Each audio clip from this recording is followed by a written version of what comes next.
It's been really exciting and fun and an incredible challenge, but in the greatest of ways. Like I definitely am more interested in being challenged than, trying to pull material up and elevate it. I have to sort of elevate myself to the material, and that's what I'm attempting to do in this show. Hello, I'm Richard Ridge for Broadway World. Lincoln Center Theater, which is celebrating their 40th anniversary season, will present the Broadway premiere of Adam Guettel and Tina Landau's classic musical, Floyd Collins. And we dropped by the rehearsal room to meet the company, led by Jeremy Jordan. Well, at first it was unreal until I walked in here the first day for the first workshop.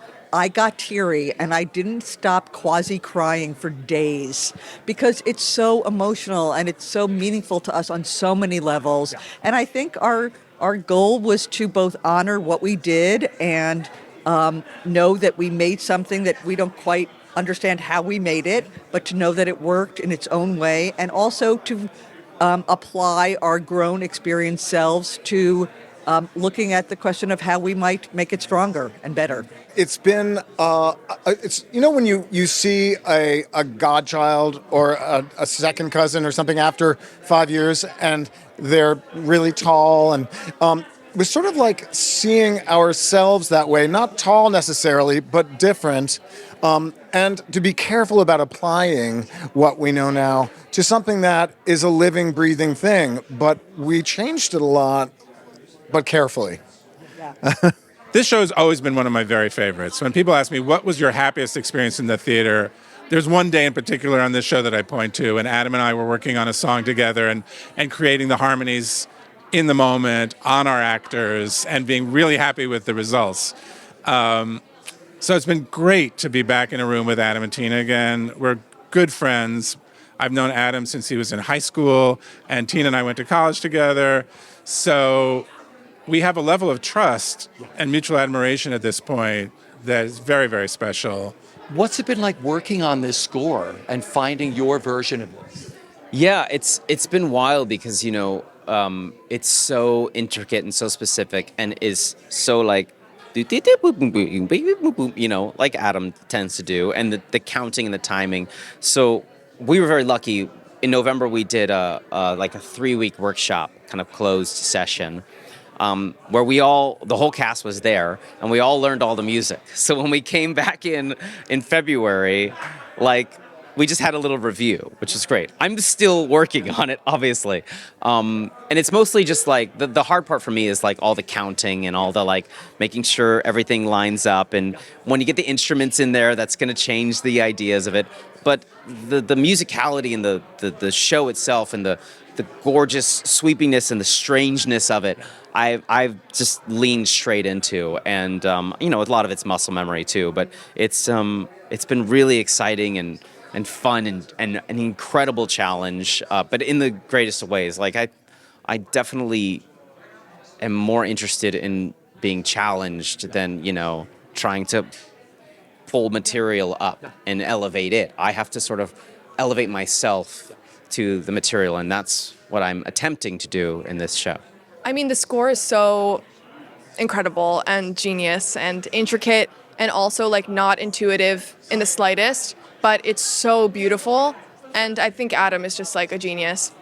And it's been so fun to sing these songs, and they just feel almost like they were written for me to sing. It really feels like divine timing that I was available for this, and it happened at the same time that I was ready. It just all feels like it's falling into place. It has this Merrily We Roll Along feel that Tina, Adam, and Ted Sperling, who made the original, are back reuniting after all these years to do it again. It's been amazing to see them kind of, like you said, rediscover what this is, because they've separated from it a little bit, because they knew that until they were ready to revisit it, they had to kind of have some distance from it. And so watching them greet the piece again, along with all of us who are new to it, has been really, really special.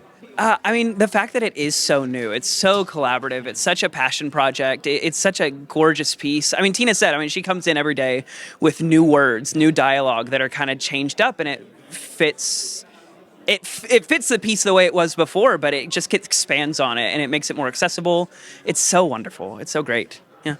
How cool to work on a show with such a long arc of fruition to the Broadway stage. I think very rare that a show has a legend built around it, and it's a show about a legend.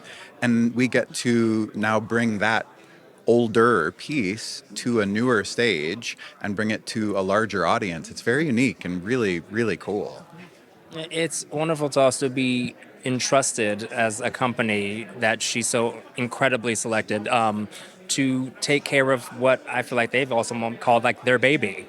And we get to be the aunts and uncles and cousins that get to bring this thing to life. And it's just a wonderful experience to watch and work with these high vibrating, high frequency artists like, and learn from every day. And they're still stretching us every day to tell the story. This has been my favorite musical for as long as I can remember. I used to scream the Riddle song in the car on the way to school until I could taste blood. They didn't ask us to sing in this one. I think maybe kind of the blood tasting might have a little to do with that. But I couldn't be happier. There's something about it that just really speaks to, I think, people's humanity. And I really do believe that's why people connect with it so much, is that it's saying like achieving the dream isn't necessarily the glory. The glory is actually being in the moment and aspiring to something. That's what's glorious.